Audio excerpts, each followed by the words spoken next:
Jangan lupa like, komen, dan subscribe-nya. Terima kasih. Bahwa Dr. Andes itu lebih mulia dari Habib. Sebelum saya meneliti nasabnya, karena bertentangan dengan Al-Quran. Orang mengatakan hanya dia bermodal ada riwayat keturunan Nabi, dia lebih mulia dari orang lain, dia lebih mulia dari kiai. Nggak ada itu. Sarjana lebih mulia dari Habib, lebih mulia dari Raden, lebih mulia dari Tubagus, lebih mulia dari Kanjeng Raden Tumenggung. Kalau pangeran sendiri, pangeran anak raja, dia tidak lulus SD. Ada orang biasa tukang kolektor, dia adalah S1, lebih mulia tukang kolektor itu yang anaknya jadi S1 daripada raja yang menurunkan pangeran yang tidak lulus SD acan. Itu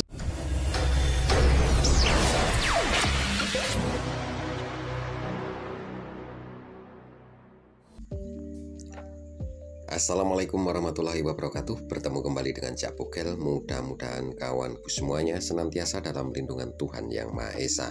Amin amin ya robbal alamin. Hari ini kita akan mendengarkan debat diskusi bersama Kiai Haji Imaduddin Usman terkait masalah nasab Habib Ba'alawi. Bagaimana nanti akan kita lihat bersama-sama, dan jangan lupa like, komen, dan subscribe-nya. Assalamualaikum warahmatullahi wabarakatuh.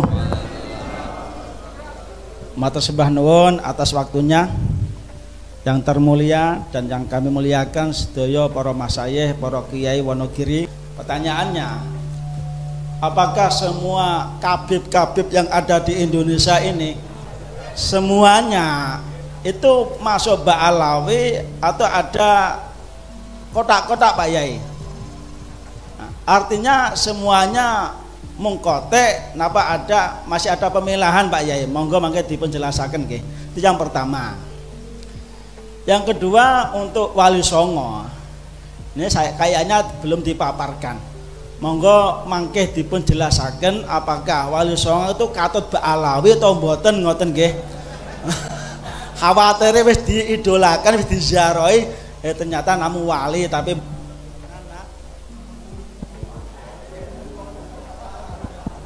tes nggih. Ngoten nggih. Nanti untuk mati maneh. Iki tandane dereng madang niki panitia. Oh.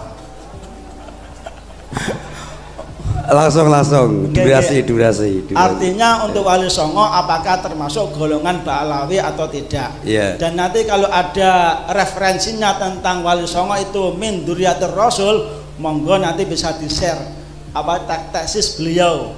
Yang sementara materi tersebut yang terkirim, yang di-share itu namun Ba'alawi, yang dari Wali Songo belum ada. Kersane kita sedaya bisa mempelajari. Makasih matur suwun. Assalamualaikum warahmatullahi wabarakatuh. Waalaikumsalam. Monggo dilanjutkan Mas Akhir. Assalamualaikum warahmatullahi wabarakatuh. Waalaikumsalam. Bismillahirrahmanirrahim. Sebelum saya menyampaikan pertanyaannya, disclaimer terlebih dahulu bahwasanya saya bukan dari golongan muhibbin atau apapun. Tapi pertanyaannya begini. Dari 87 jumlah nasabah yang tercatat dalam sejarah yang dikutip oleh Bakar Abu Saif yang pada masa Tobagotu ketiga sama keempat, kitab yang ditukil oleh jenengan itu hanya satu kitab saja. Bahkan ada lebih dari 50 kitab nasabah saat itu yang belum dikutip. Kemudian yang kedua, apa yang kami temukan dari Abnaul Imam, dari kitab Abnaul Imam fi Misra wa Syam halaman 167, Ibnu Toba Yahya bin Muhammad Al-Qasim Al-Husaini Al-Alawi yang wafat pada abad ke-5, beliau mencantumkan Abdullah atau Ubaidillah sebagai putra dari Ahmad bin Isa. Kemudian di kitab lain As-Suluk fi Tabaqatil Ulama wal Muluk, karya Al-Qadi Bahauddin Muhammad bin Yusuf Al-Kindi, wafat pada abad 8, juga ketika menceritakan Abul Hasan Ali bin Muhammad, beliau menyebutkan Abdullah sebagai putra dari Ahmad bin Isa. Oleh karenanya pertanyaannya, apakah tesis yang jenengan buat itu sudah mencakup sekian banyak buku atau kitab nasabah atau hanya sebagian saja? Karena dari beberapa tesis yang saya baca dan juga pemaparan, bahkan 20% saja dari kitab-kitab nasabah belum jenengan tukil. Mungkin mohon tanggapannya ya. Mengenai Ba'alawi, Habib-Habib yang di Indonesia, apakah semuanya inqita, terputus kepada Nabi Muhammad SAW? Semua yang merasa dirinya Habib itu bermarga Ba'alawi, itu semuanya nasabnya ke Alwi bin Ubaidillah. Semuanya putus. Karena memang Ahmad bin Isa tidak punya nama anak namanya Ubaidillah. Anak siapa? Wallahu alam. Ya orang-orangnya aja tidak terdeteksi, apalagi nama bapaknya. Orangnya aja tidak terdeteksi. Lalu marga apa-apa saja itu yang masuk Ba'alawi. Mereka punya kekhasan, keluarga mereka dipanggilnya Habib. Jadi kalau yang dipanggil Habib itu Ba'alawi, bukan turunan Nabi.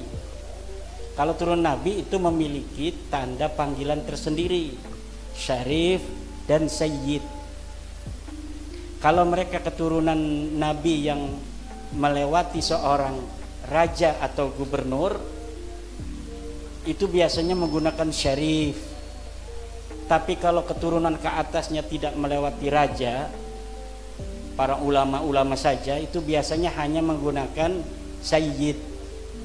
Maka syarif-syarif Mekah sebelum dikuasai oleh Wahabi itu gelarnya Syarif Makkah, karena dia selain sebagai seorang penguasa Mekah juga keturunan daripada Rasulullah Muhammad sallallahu alaihi wasallam. Lalu apa saja itu marga-marganya? Banyak, saya searching ini ada 114 marga. Yang ada di Indonesia mungkin hanya setengahnya. Ada Asiri, Al-Junaid, Al-Baharun, Al-Gadri, Al-Bin Sahil, Jamalulail, Bahasan, Basaiban. Basaiban ini ada Basaiban yang Al-Idrisi, yang bukan Ba'alawi ya, kayak Zulfikar yang punya anak PV itu Basaiban Al-Idrisi. Ada Basaiban Ba'alawi, ada Al-Habsi, Al-Syatiri, Al-Jufri, Al-Kaf, Al-Bait, Al-Bilfaqih, Al-Jabhan, Al-Dualani, Al-Ghaizah, Al-Ba'ali, Al-Hamil, Al-Kenaiman, Al-Bar.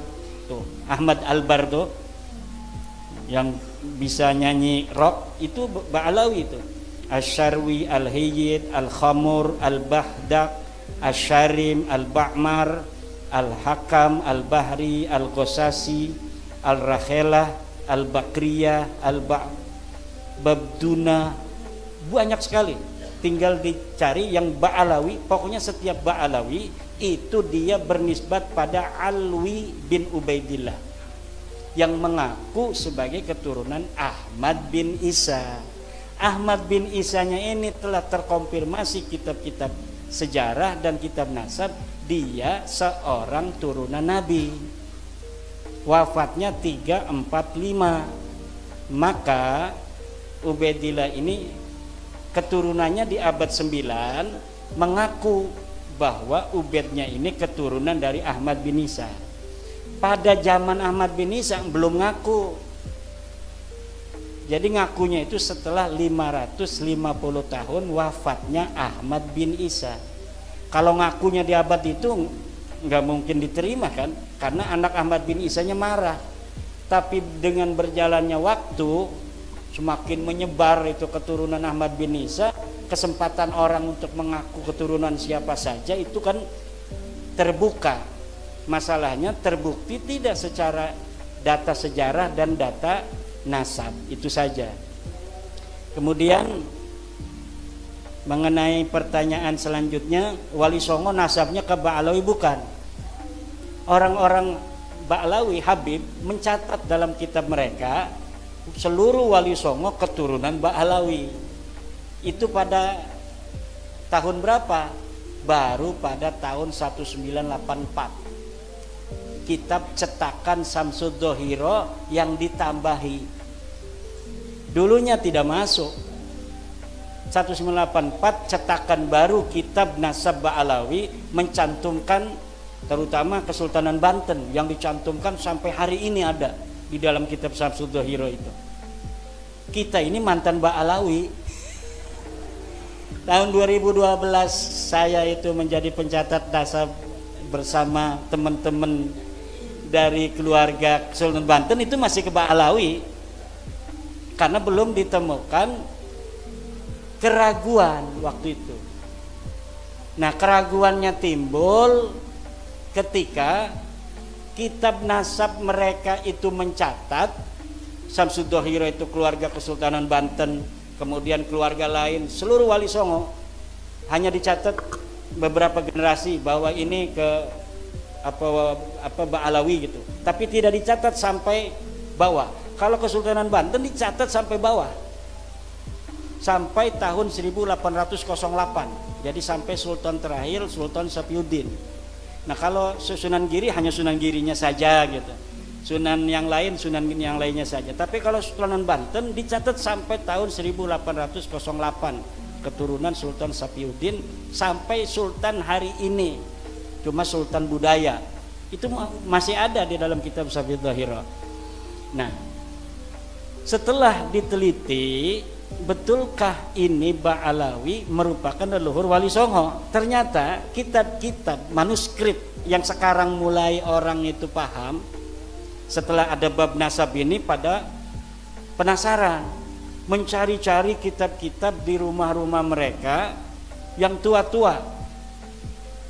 Kemudian Kesultanan Cirebon dia punya manuskrip yang gak boleh dibuka-buka, katanya pemali kalau dibuka. Akhirnya sekarang mau buka. Nanti setelah dari sini saya ke Kesultanan Cirebon, diminta oleh Pangeran Kodiron Patih dari Kanoman untuk bersama-sama membicarakan nasab Wali Songo. Karena di Kesultanan Cirebon pun lihat itu di makam Sunan Gunung Jati masih Ba'alawi. Nggak heran kalau nasab-nasab kiai lain di Nusantara ini masih Ba'alawi. Karena Kesultanan Cirebon sendiri belum serta-merta begitu saja menerima, walaupun saudara-saudara saya dan selalu SMS-an tiap hari. Tapi untuk merubah itu kan kita perlu hati-hati. Lalu mulai kapan? Masa iya 1984 saja ketika nasab Wali Songo itu ditulis dalam Samsud Dhohiro? Bukan. Sebelumnya sudah ada tahun 1960 sebuah manuskrip palsu ditulis. Jadi ada namanya manuskrip Negara Kertabumi. Katanya karya Pangeran Wangsakerta, salah satu putra Raja Cirebon tahun 1670. Nah, tahun 1670 di dalam manuskripnya itu ditulis silsilah Sunan Gunung Jati sampai ke Ubedillah. Setelah ini manuskrip dibawa ke ahli filolog dari Universitas Indonesia, ternyata kitab ini kertasnya tua, setelah pakai ludah, seret tuanya hilang. Kertasnya ternyata kertas Manila. Kertas Manila itu ya kertas zaman sekarang itu, kayak karton itu. Itu. Jadi upaya itu sudah sejak 1960. Lalu yang tertua lagi di mana? Yang tertua lagi dalam tulisan Habib Salim bin Jindan. Habib Salim bin Jindan datang ke Kesultanan Banten, Sultanan Cirebon, Jogja, Solo, Madura. Bertemu dengan Syekh Khalil Bangkalan. Kemudian ini Syekh Khalil, silsilahnya Syekh Khalil ini dari Ampel, ini dari Sunan Gunung Jati sampai ke Rasulullah. Akhirnya sekarang orang-orang pada berihtijaj dengan Syekh Khalil. Katanya Syekh Khalil sendiri sudah menetapkan Wali Songo ini ke Ba'alawi. Iya, karena Syekh Khalil mendapatkannya dari Habib Salim bin Jindan. Habib Salim bin Jindan itu adalah ayah dari Habib Ahmad bin Jindan, orangnya soleh, tawadu karena dia ngajinya sama kiai-kiai. bukan nama Ba'alawi. Dia ngaji sama kiai-kiai, makanya tawadu. Habib itu kalau ngaji sama kiai ya kayak kita, tawadu. Kenapa? Sinaran cahaya Jawa, keramat Nusantara itu akan masuk ke dia. Yang berbeda-berbeda itu, lihat gurunya ada nggak guru Jawa, dapat nggak dia keramat tanah Jawa? Nggak dapat. Kalau yang sombong-sombong itu nggak dapat keramat tanah Jawa, jadi dia tidak dapat doa dari Sabdo Palon sama Syekh Subakir dulunya. Kalau yang dapat doa dari Syekh Subakir perjanjiannya dengan Sabdo Palon, ya kita mengindonesia. Tidak ada perbedaan kita berdasarkan keturunan dengan siapapun. Nah itu intinya. Kemudian, nah jadi Wali Songo ini sampai sekarang belum tuntas. Makanya saya jarang ngomong Wali Songo karena belum selesai. Dan menurut saya Wali Songo ini mau ke Nabi, mau ke jadi Syarif Sayyid itu nggak terlalu berbahaya. Kenapa? Mereka mengutamakan ilmu, tidak mengutamakan nasab. Jadi tidak akan merasa orang Jawa itu merasa direndahkan oleh turunan Wali Songo. Kalaulah cara Wali Songo sama dengan cara mereka ini sekarang nggak masuk Islam itu orang-orang Jawa. Orang Jawa itu begini-begini, tapi kalau direndahkan betul-betul melawan, betul nggak? Wali Songo tahu, makanya Wali Songo sangat merakyat. Dia merasa seperti orang Jawa sendiri. Makanya itu Sunan Kudus itu nggak ada anaknya yang pakai Sayyid, pakai Syarif, nggak ada. Walaupun dianya masih Sayyid Ja'far Shodiq, namanya masih pakai Sayyid Ja'far Shodiq, tapi anaknya saja nggak boleh pakai. Sampai sekarang anaknya ya menyatu aja dengan orang-orang di Kudus itu. Mungkin ada juga yang ngojek untuk Sunan Kudus itu, untuk keturunan Sunan Kudusnya itu. Ya nggak malu, karena apa? Nggak bawa-bawa marga, nggak bawa-bawa Sayyid, nggak bawa-bawa Syarif. Coba kalau Raden Tumenggung Mubarak misalnya, tiba-tiba ngejek pakai KRT Mubarak, ya kan itu merendahkan pangkat. Makanya udah, hal-hal yang bersifat feodalisme nggak usah disematkan di dalam nama. Nama itu cukup berdasarkan prestasi. Maka sebelum bab nasab ini saya yakin, saya sudah ceramah bahwa Dr. Andes itu lebih mulia dari Habib sebelum saya meneliti nasabnya, karena bertentangan dengan Al-Quran. Orang mengatakan hanya dia bermodal ada riwayat keturunan Nabi, dia lebih mulia dari orang lain, dia lebih mulia dari kiai. Nggak ada itu. Sarjana lebih mulia dari Habib, lebih mulia dari Raden, lebih mulia dari Tubagus, lebih mulia dari Kanjeng Raden Tumenggung. Kalau pangeran sendiri, pangeran anak raja, dia tidak lulus SD. Ada orang biasa tukang kolektor, dia adalah S1, lebih mulia tukang kolektor itu yang anaknya jadi S1 daripada raja yang menurunkan pangeran yang tidak lulus SD acan. Itu kemuliaan yang harus dijaga dan pengetahuan yang harus diyakini. Inilah ajaran Islam yang sesungguhnya. Kalau kiai haji itu pangkat berdasarkan kasab, berdasarkan usaha. Usaha itu harus ditempelkan agar orang lain ingin berbuat yang sama, menuntut ilmu yang luar biasa sehingga dia bisa berpangkat KH. Ada KH, kiai haji, ada HK, hampir kiai. DRS, SE, IR itu mulia. Taruh itu di nama. Kenapa? Supaya banyak orang mencontoh. Siapa saja bisa untuk menggapainya kalau dia mau kerja keras.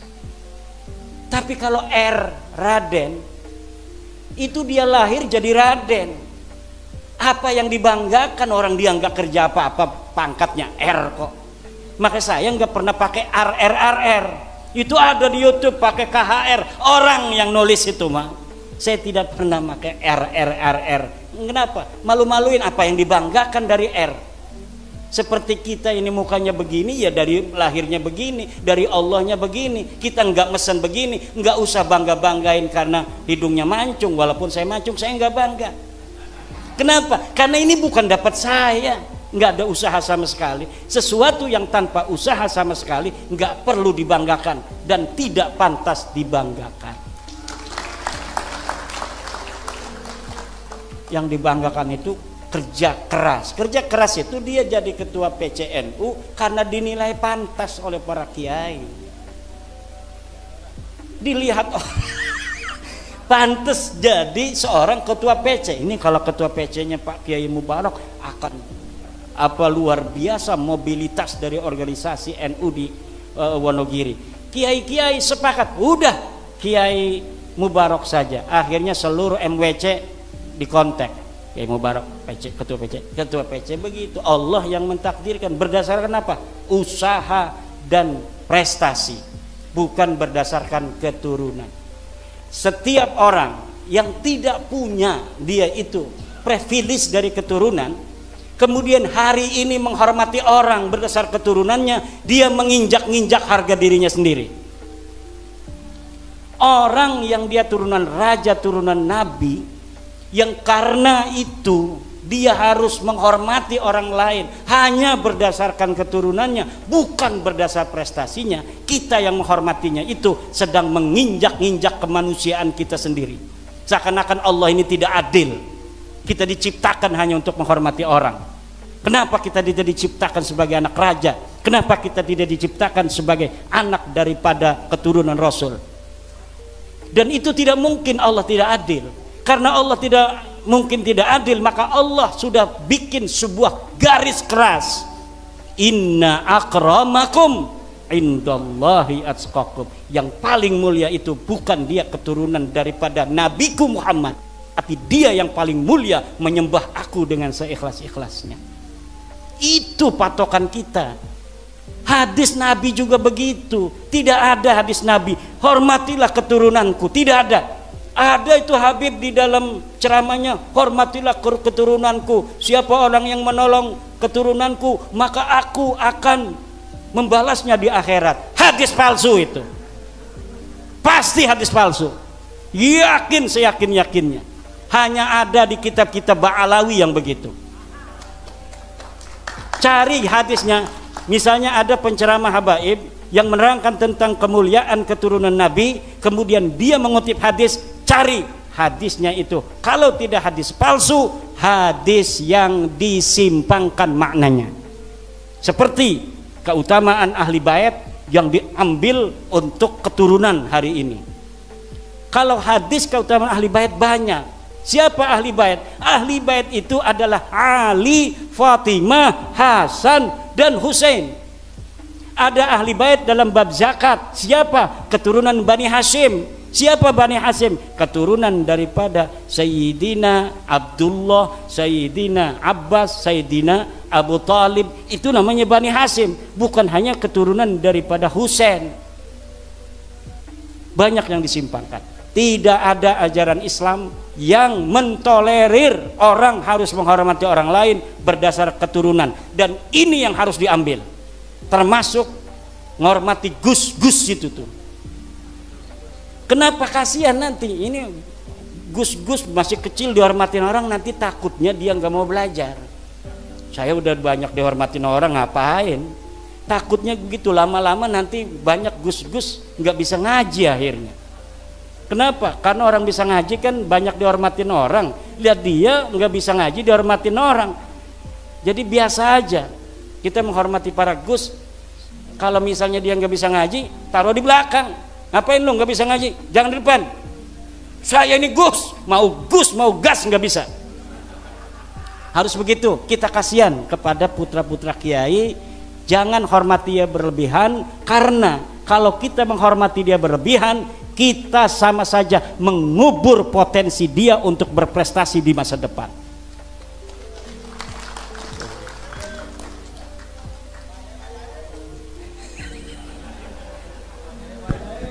Yang kedua, kedua, Ini nanti 87 wah, nasab katanya ini anti Gus juga nih.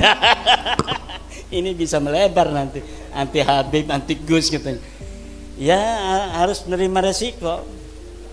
Ini saya udah menerima resiko. Ini saya kemarin menjawab Brumel Abbas di mobil bikin tulisan. Saya sedang di kendaraan menuju Jawa. Itu sudah malam-malam tadi malam banyak yang Jawanya di mana lo? Gua paranin lo segala macem. Dia beraninya cuma di WA aja kan. Itu biasa-biasa saja. Dan kita harus berani. Ada orang yang mengorbankan waktunya, pikirannya untuk kecerdasan, kecerahan, pencerahan banyak orang agar menjadi tercerahkan, agar bangkit dari selama ini doktrin-doktrin dan keterpurukan kemanusiaan. Kiai Miftahul Ahyar, bukan Miftahul Ahyar, Miftahul Ahyar namanya, Filul Ahyar, Birrul Ahyar, Kiai Birrul Ahyar. Dari 87 kitab nasab, kitab yang ditukil hanya 1 kitab nasab. Banyak yang saya tukil. Iya, karena yang berhubungan dengan nasabnya Ubaidillah yang ke Ahmad bin Isa, hanya itu yang berhubungan. Ngapain kitab nasab-nasab banyak itu yang tidak ada menyebut Ahmad bin Isa. Ketika kita telah mengetahui bahwa ayahnya namanya Ahmad bin Isa, dari situ dia punya anak Ubaid enggak. Yang menyebut Ahmad bin Isa itu hanya beberapa kitab. Makanya sejarawan barat banyak yang mengatakan Ahmad bin Isa sendiri fiktif. Dulu banyak sejarawan barat mengatakan Ahmad bin Isa fiktif. Kenapa? Karena Ahmad bin Isa tidak ditulis, padahal kitabnya ada, cuma dia waktu itu belum menemukan. Nah, tapi sekarang Ubaidillah ini mah bukan hanya belum ditemukan, karena memang betul-betul tidak ada, sama sekali tidak ada. Kalau Ahmad bin Isa di dalam kitab hadis dia meriwayatkan hadis, tapi dalam kitab nasab waktu itu belum ditemukan anaknya siapa-siapa. Nah, hari ini sudah ditemukan. Kitab Tahdibul Ansab, kitab Muntaqilatul Talibiyah, kitab Al-Majdi, kitab Syajarah Mubarakah, kitab As-Sabatul Musan, kitab Tahdibul Ansab, kitab Umdatul Talib, dan kitab An-Nafah Al-Ambariyah. Nah, kalau kitab-kitab yang lain yang ada di samping kanan kirinya itu betul banyak kitab nasab, tetapi tidak membicarakan tentang Ahmad bin Isa. Dia mungkin membicarakan toba-toba keluarga di sana yang ada di Suriah, tidak membicarakan yang ada di Irak. Karena Ahmad bin Isa ini orang Irak, maka yang dibicarakan harus yang dicari adalah kitab-kitab berasal dari Irak yang menerangkan tentang orang Irak. Baru ketika kita menemukan kitab nasab yang membicarakan orang Irak, kita bisa mengetahui anaknya Ahmad bin Isa berapa. Karena Ahmad bin Isa ini orang Irak, bukan orang yang pindah ke Yaman. Bagaimana kiai itu di dalam kitab-kitab disebutkan bahwa Ahmad bin Isa dimakamkan di Yaman? Yaitu makam siapa? Kitabnya abad berapa yang menyebutkan itu? Dari mulai abad ke-10 bahwa Ahmad bin Isa dimakamkan di Yaman. Sebelumnya ketika Ahmad bin Isa wafat tidak ada. Bagaimana dia dimakamkan di Yaman? Dia orang Irak. Masa iya mati di Irak dibawa-bawa ke Yaman mau ngapain?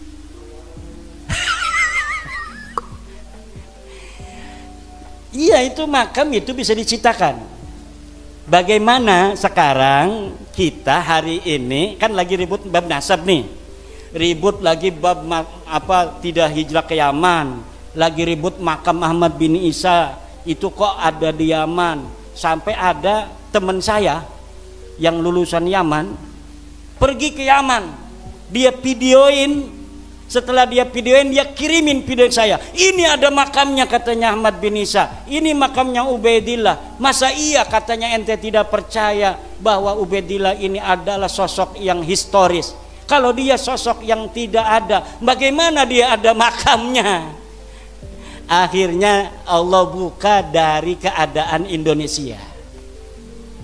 Banyak makam-makam yang tidak ada orangnya, hari ini ada makamnya.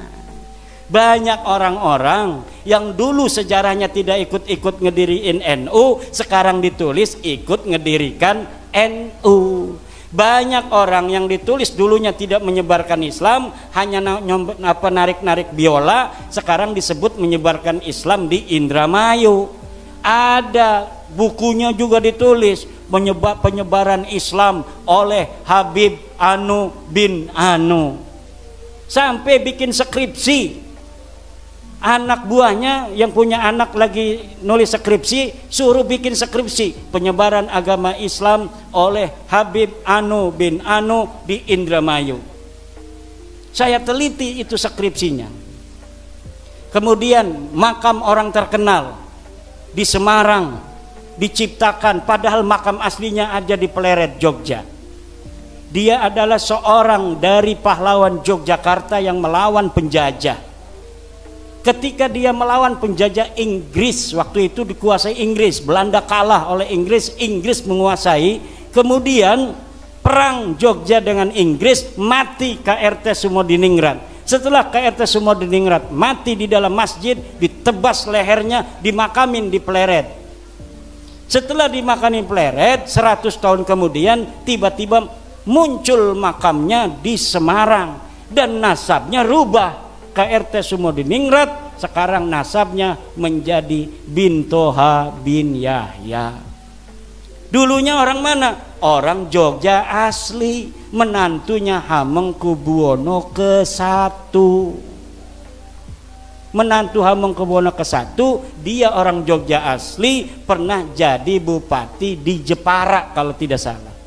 Sekarang dirubah. Untuk apa sih merubah sejarah, merubah makam? Untuk masa depan, bos.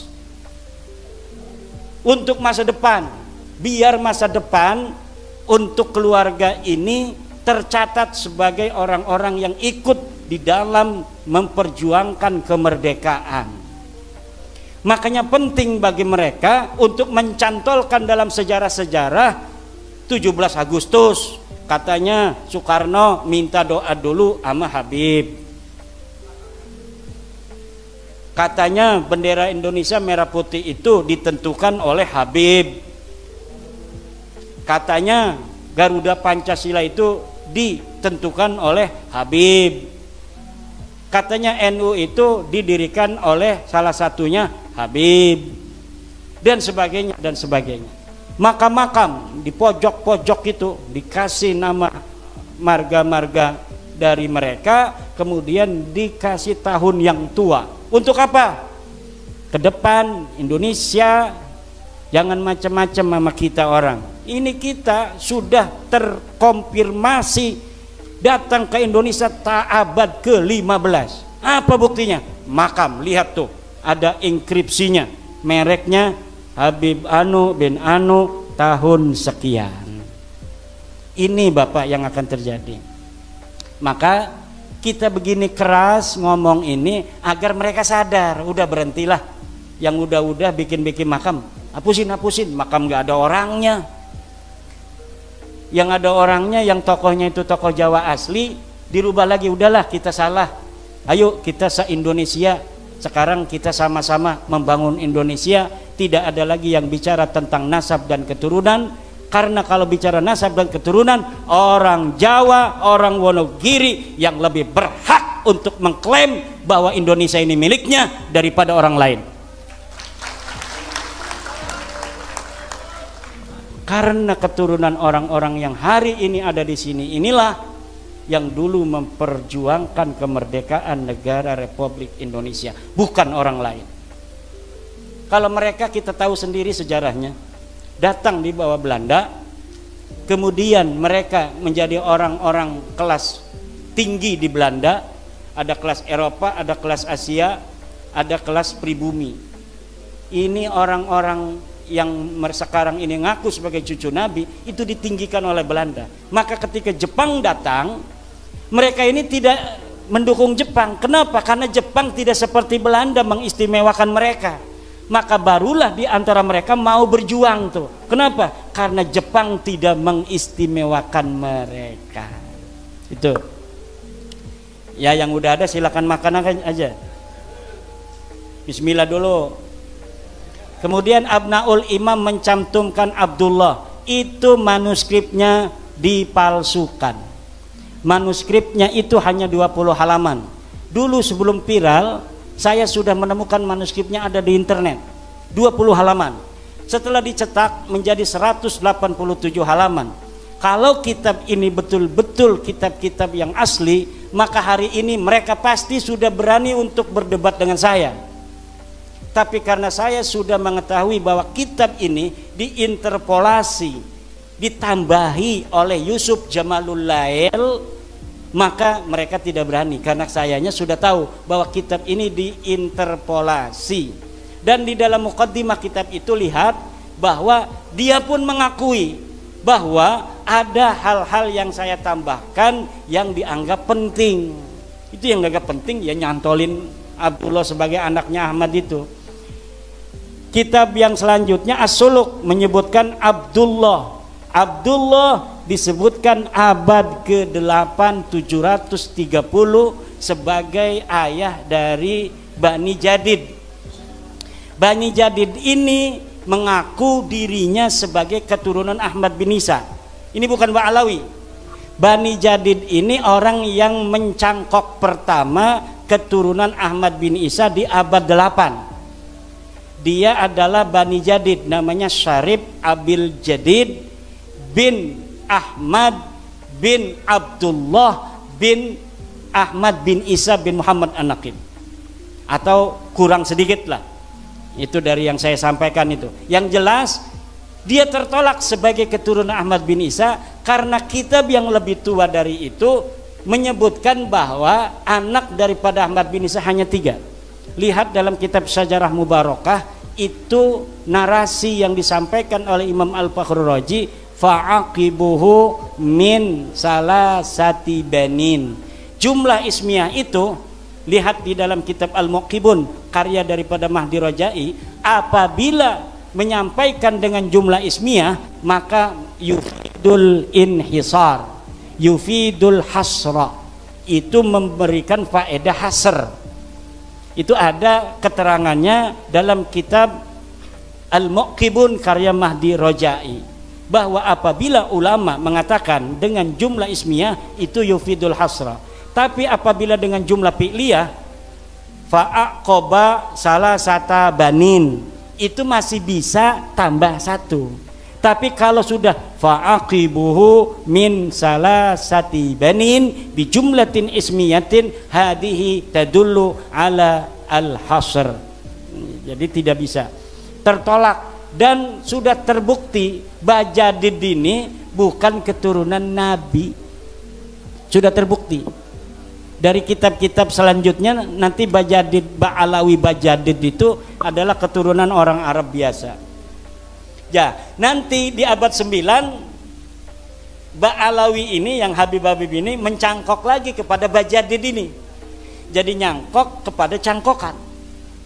Jadi Bajadid ini udah nyangkok kepada Ahmad bin Isa, anaknya ditambahin 1. Nah nanti si Ba'alawi sekarang ini nyangkok kepada Ba'alawi Bani Jadid ini.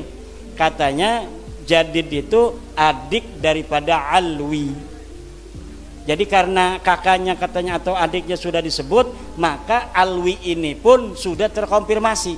Yang menyebut Alwi itu sebagai keluarga Jadid atau adiknya atau kakaknya hanya Ali As-Sakron di abad 9. Jadi luar biasa gayanya. Dan kalau kita teliti, nanti saya sedang menulis lagi sebuah kitab kronologi, kronik batalnya nasab Ba'alawi. Ini sudah 300 halaman. Nanti saya akan sampaikan bagaimana upaya-upaya mereka di dalam mengakali sejarah masa lalu untuk seperti yang mereka inginkan di hari ini. Gaya-gayanya dalam pemalsuan manuskrip, pemalsuan daripada sejarah, pemalsuan makam dan sebagainya. Itu semuanya terkonfirmasi. Makanya ada YouTuber yang mengatakan dia sedih bahwa kita ingin katanya dipertemukan dengan Ba'alawi kepada orang tua kami di PBNU, jangan sebut kami pemfitnah. Itu tadi pagi saya nonton ada YouTuber kayaknya dari daerah Jawa Tengah, dia nangis bahwa dia ingin dipertemukan dengan Ba'alawi karena walaupun bukan Kiai Maduddin saya pun bisa katanya untuk menjawabnya. Ya, jadi kalau sudah duduk begini bareng-bareng, insya Allah akan bisa. Kenapa mereka diam? Ya diam itu kan ada kaidah, la yunsabu lisakitin qaulun. Orang diam tidak boleh dianggap sudah berpendapat. Kalau dia ngomong berpendapat ketahuan. Kalau misalnya hujannya kalah berarti nanti selesai. Kalau diem aja nggak bisa, dikatakan dia salah, dikatakan dia dusta. Itu strategi.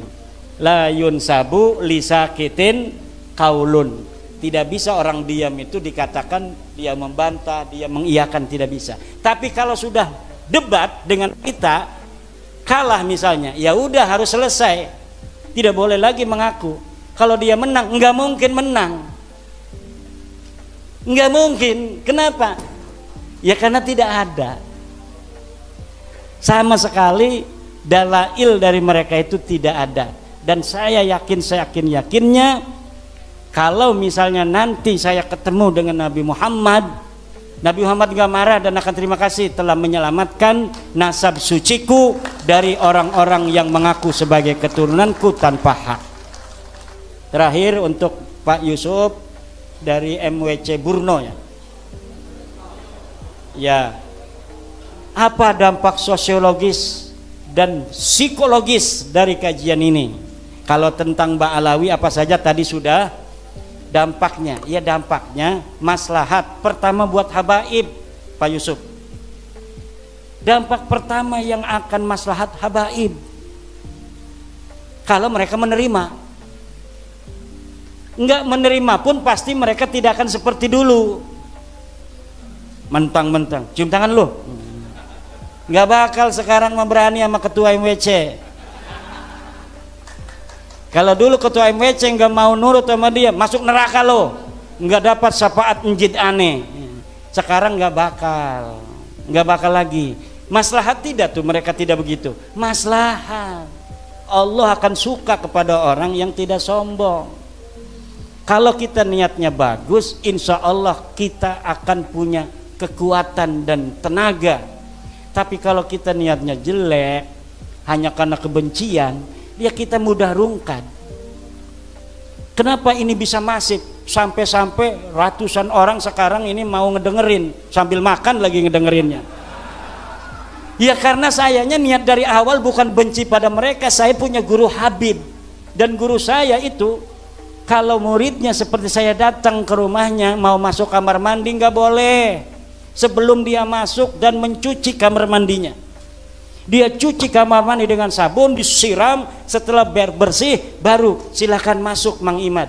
Manggilnya Mang Imad waktu itu saya masih kecil. Namanya Habib Ali bin Sahil. Saya suruh ke Yaman, udah Habib bayarin ke Yaman. Saya udah rencana Habib mau mengaji Alpiyah dulu. Oh ya udah. Coba kalau saya ke Yaman nggak bakal begini saya. Itu sudah takdir Allah Subhanahu wa Ta'ala. Karena saya bukan berdasar kebencian, dan saya yakin dengan apa yang saya lakukan tidak akan membuat Rasulullah marah. Bahkan Rasulullah akan bangga kepada saya sebagai umatnya, dan ini akan memberikan maslahat bagi para habaib dan umat Islam. Maka saya lakukan walaupun dengan berbagai macam dinamika, rintangan, ancaman dan sebagainya. Saya yakin dengan apa yang kita lakukan hari ini akan membawa kemaslahatan untuk semua. Demikian. Nah terakhir ada sejarah harus diluruskan. Terima kasih Pak Yusuf. Sejarah memang harus diluruskan. Dan lihat orang Wonogiri kanan kiri, apakah ada makam-makam palsu yang sudah didirikan. Kalau orang situnya nggak tahu, tiba-tiba ada makam bermarga bukan marga orang Jawa, namanya bukan Jatiroso, Sokonegoro, Martojoyo, bukan begitu, tapi namanya Al-Anu, hancurkan saja. Kalau itu kemudian dibikin-bikin makam-makam keramat, kalau memang benar dia punya anak di situ, meninggal di situ, ya biarin aja. Tapi Tapi kalau dikeramatkan tiba-tiba di situ ada berita bahwa dulu ada Habib Anu dimakamkan di sini tahun 1500, hancurkan. Kenapa? Itu akan bisa merubah sejarah kita di masa yang akan datang. Hari ini Israel bisa kokoh di Palestina, di antaranya Israel menggunakan metodologi pembangunan makam palsu. Makam palsu dibangun di tanah-tanah Palestina, kemudian setelah itu makamnya dituakan, setelah dituakan kemudian makamnya itu diklaim sebagai makam bersejarah untuk sebagai legitimasi orang-orang Israel ada di Palestina, bahwa dulu leluhur kami sudah ada di sini. Ini buktinya makam-makam. Yang punya HP lihat, berbahasa Inggris namanya Middle S. Middle S itunya apa namanya, webnya. Web Middle S itu sedang mengangkat tema reportase tentang makam-makam palsu di Israel hari ini. 300 makam palsu sudah dibangun oleh Israel untuk mengklaim sejarah-sejarah Palestina sebagai sejarah Israel. Tapi 300 makam palsu di Israel tidak ada apa-apanya. Karena kemarin dari Keraton Jogja ada yang ke rumah seorang Raden dari Jogja menginformasikan bahwa di Jogja saja 260 makam. Di Indonesia 3.000 makam. Mereka ini Alap-Alap Mataram dan teman-temannya itu sudah menghitung. Jadi dia nggak mikirin apa-apa. Sekarang mikirin makam palsu aja itu Alap-Alap Mataram itu. Dan dia udah hitung katanya mencapai 3.000 makam palsu. Bagaimana orang masa lalu yang orangnya sedikit, sekarang makamnya sudah ada 3.000 dan semuanya jadi ulama besar. Padahal kita tidak pernah mendengar sejarah mereka sebagai ulama besar di masa lalu. Sementara ulama-ulama kita, Ki Ageng Giring, Kebo Kenongo, Joko Tingkir, Kiai Ageng Pemanahan, makamnya masih terbengkalai. Kita kemudian menjarahi orang yang sama sekali kita tidak tahu sejarahnya, perannya, jasanya untuk leluhur kita di masa yang akan datang, di masa lalu, dan untuk kita hari ini di masa sekarang, dan untuk keturunan kita di masa yang akan datang. Oke sahabatku, dimanapun saudaraku berada, itu tadi telah kita dengarkan diskusi terkait nasab Ba'alawi yang disampaikan oleh Kiai Haji Imaduddin Usman. Dari situ kita dapat menyimpulkan apa yang sebenarnya terjadi. Terima kasih. Cak Bokel undur diri. Kurang lebihnya mohon maaf. Diakhiri. Wassalamualaikum warahmatullahi wabarakatuh.